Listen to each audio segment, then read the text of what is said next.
Hello అండి, welcome to my channel.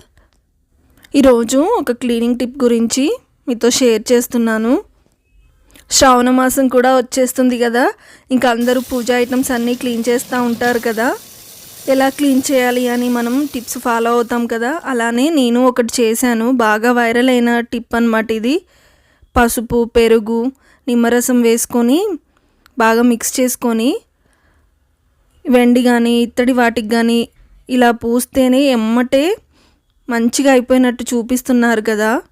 చాలా viral అయింది ఈ వీడియో అయితే. ఇలా మొత్తం అప్లై చేసి టిష్యూతో తుడవగానే అసలు కొత్త దానిలా అయినట్టు చూపించారు. నేను కూడా ట్రై చేద్దామని ఇలా చేశాను, కానీ అస్సలు పని చేయలేదండి ఈ టిప్ అయితే.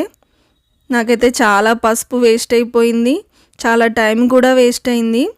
పలసగా ఉందేమో అని ఇంకా కొంచెం పసుపు వేశాను. ఇలా చాలాసార్లు రబ్ చేశాను అనమాట. స్క్రబ్బర్తో కూడా రుద్దాను, ఎంత చేసినా కానీ అసలు పోలేదు. అయితే నేను అనుకున్నాను వాళ్ళు యూజ్ చేసినవి కొత్త వాటికి అప్లై చేసినట్లున్నారు, అందుకే అసలు నీట్గా అయ్యాయి అన్నమాట. ఇంకా ఓల్డ్ ఈజ్ గోల్డ్ అన్నట్టు ఎప్పుడు యూజ్ చేసే పీతాంబరమను చింతపండుతో రుద్దాను. చూడండి అసలు ఎంత బాగా అయిందో. అనవసరంగా టైం వేస్ట్ చేసుకున్నాను అనుకున్నాను. డైలీ కుందుల కోసం నేను పీతాంబరమే వాడతానన్నమాట. ఇంకా మళ్ళీ మొత్తం కూడా వాటితోనే క్లీన్ చేశాను, మంచిగా అయిపోయాయి అన్నమాట. ఎవరైనా ఈ టిప్ ట్రై చేసి ఉంటే ఎలా వచ్చిందో మీకు రిజల్ట్ కామెంట్ చేయండి. అలానే ఇంకా ఎవరైనా ట్రై చేయాలి అనుకుంటే మాత్రం అసలు ట్రై చేయకండి, టైం వేస్ట్ చేసుకోకండి.